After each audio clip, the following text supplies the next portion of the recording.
एक बार फिर से आप सभी का स्वागत है आपके अपने चैनल जीवन सूत्रा विद मनीषा में। आशा करती हूँ कि मेरी पिछली वीडियोस आपको पसंद आई होंगी।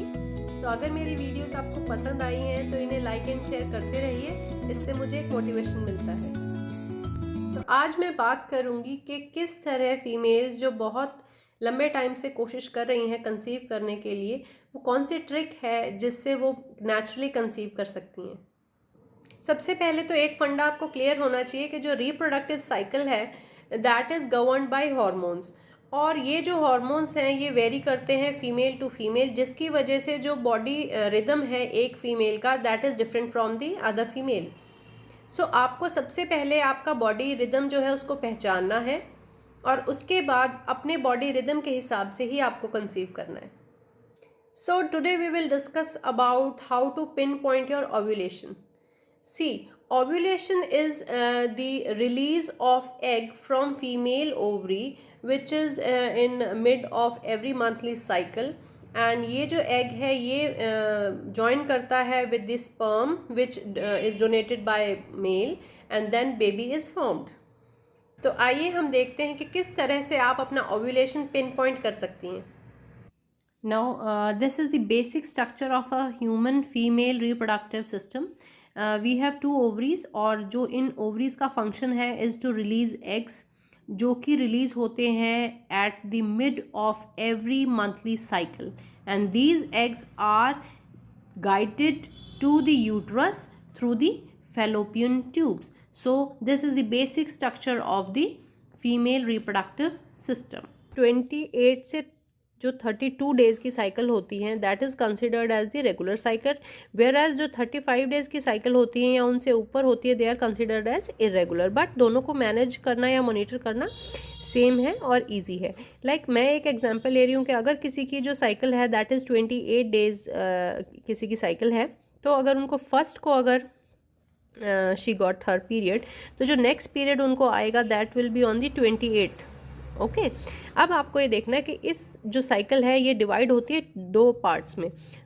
Okay, one part is known as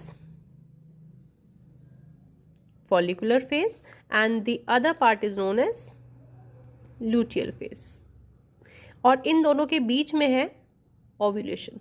अब आपको एक खास बात मैं बताती हूँ कि जो लूटियल फेज होता है ये इसकी जो ड्यूरेशन होती है ये फिक्स होती है, that is 14 days. That means ovulation के 14 डेज तक आपका ल्यूटियल फेज रहता है और 14 डेज के बाद आपको नेक्स्ट पीरियड शुरू हो जाएगा. बट दिस फॉलिकुलर फेज जो होता है ये वेरिएशंस होती हैं इसमें due to hormonal controls and all other issues. ये जो फॉलिकुलर फेज की वजह से ही जिसको इरेगुलर पीरियड्स होते हैं दैट इज़ द इशू. सो आप बहुत इजीली, अब आपको अगर मैं दे दूँ कोई डेट तो आप उसमें से इजीली 14 डेज अगर हम माइनस कर दें तो हम हमारी ओव्यूलेशन डेट निकाल सकते हैं बहुत ही आसानी से.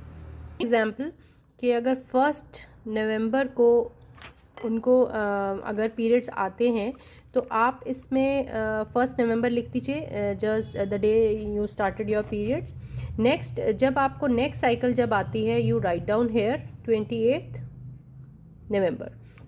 तो ये जब आपको मैंने पहले भी बताया था कि लूटियल फेज जो है वो 14 डेज़ का होता है. तो आप इजीली 28 में से 14 जब माइनस करेंगे it will come out 14th of November, and it is the most probable ovulation day, कि आपने मोस्ट प्रोबेबली इसी डेट को आप ओव्यूलेट करेंगे.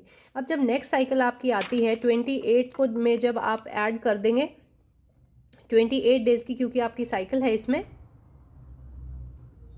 तो जब आप इसमें 28 डेज ऐड कर देंगे it will B 25th of December, और जब मैं इसमें से लूटियल फेज माइनस करूंगी तो it will come out 11th December. So 11th December is the most probable ovulation date. इसी तरह जब आप जनवरी में जाएंगे इसमें जब 28 डेज आप ऐड करेंगे तो it will come out as 21st January, and same way जब मैंने लूटियल फेज में इसको माइनस करूंगी तो it will come out 7th Jan is the most probable ovulating day. Okay, same way अगर मैं 21 जनवरी में अगर मैं ऐड करूँगी 28 डेज तो वो आएगा आपका 17 Feb, और सेम आप जैसे लूटियल फेज इसमें से माइनस करेंगे तो ये मेरा आएगा 3rd of Jan. तो ये आ गए मेरे ये जो सारे हैं ये हैं मोस्ट प्रोबेबल ओव्यूलेशन डेज। तो ये हमने एक चार्टिंग के तरीके से आप इसको आप मैनेज कर सकते हैं। ओके, सिर्फ यही काफ़ी नहीं है, इसके साथ साथ कुछ बातों का आपको और भी ध्यान रखना है।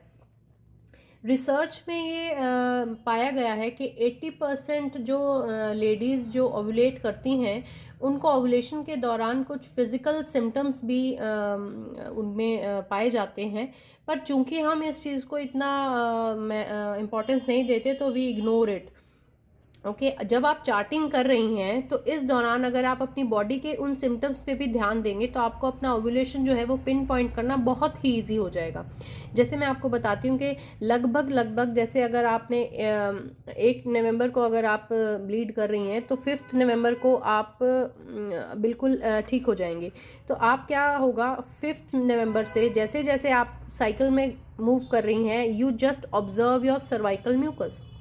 आपका जो सर्वाइकल म्यूकस है ये अपनी कंसिस्टेंसी जो है वो चेंज करता रहता है during when you know go through your cycle. तो ये अलग अलग कंसिस्टेंसी जो है वो इसमें थिक होगा, it will be dry, it will be thick. Then जैसे जैसे आप अप्रोच करेंगे टुवर्ड्स द ओव्यूलेशन, जो आपका सर्वाइकल म्यूकस है ये जो है ये स्लिपरी होता जाएगा। और जब आप अपनी 2 फिंगर्स के बीच में सर्वाइकल म्यूकस को स्ट्रेच करेंगे, it will spread between your 2 fingers, it will be like egg white। तो जैसे ही मोस्ट आपने देखना है कि वो कौन से दिन है आपकी साइकिल में जब आप का जो सर्वाइकल म्यूकस है वो मोस्ट स्लिपरी होता है, वो भी आप इसमें नोट डाउन कर दीजिए। वो आप देखेंगी कि वो 12 नवंबर से लेके 13-14 नवंबर तक का होगा। आप इसमें उसको जब लिखेंगी तो आप पाएंगी कि 3-4 महीने की चार्टिंग के बाद आप बड़ी इजीली विदाउट राइटिंग डाउन आप उसको मैनेज कर पाएंगी। थर्ड थिंग इज़ कि वही जो मैंने आपको पहले बताया कि कुछ लेडीज़ को इंटेंसिटी ज़्यादा होने की वजह से फील होता है, बट इट इज़ रिसर्च ने ये कहा है कि 80% ऑफ लेडीज़ को एब्डोमिनल क्रैम्पिंग और पेन होता है व्हेन दे ओव्यूलेट। सो आप ये भी ध्यान दीजिए कि 13 और 14 नवंबर के आसपास आपको किस टाइम माइल्ड एब्डोमिनल पेन या क्रैम्प लाइक फीलिंग अगर होती है, वो फीलिंग जो है वो आपको कुछ मिनटों से लेके कुछ घंटों तक की भी हो सकती है। तो आपने ये देखना है कि वो कब हुई। फॉर एग्जांपल अगर आपको 13 की नाइट या अर्ली मॉर्निंग 14 को होता है, that is the pin point time जब आप ओव्यूलेट कर रही हैं। तो देखिए 3 चीज़ हो गई, एक आपकी चार्टिंग, नंबर 2 आपका सर्वाइकल म्यूकस, नंबर 3 आपका एब्डोमिनल पेन। ये तीनों चीज़ें मिलकर आपको हेल्प करेंगी कि आप अपना ओव्यूलेशन नेचुरली पिन पॉइंट कर सकें। तो अभी हमने देखा कि किस तरह से आप बहुत ही आसानी से अपना ओव्यूलेशन जो डे है वो पिन पॉइंट कर सकती हैं। जो दूसरी बात आपको ध्यान रखनी है वो ये है कि स्पर्म्स का जो लाइफ स्पैन है that is 2 to 6 days।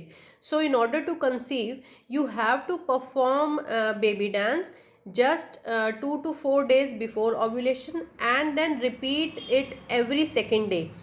For example अगर आपको ओव्यूलेशन 14th को हो रहा है तो इन ऑर्डर टू कंसीव आपको जो बेबी डांस परफॉर्म करना है वो करना है on 10th, then 12th, then on 14th and on 15th। तो अगर आप इस तरह से प्लानिंग करेंगे तो कंसेप्शन के जो चांसेस हैं वो बढ़ जाएंगे।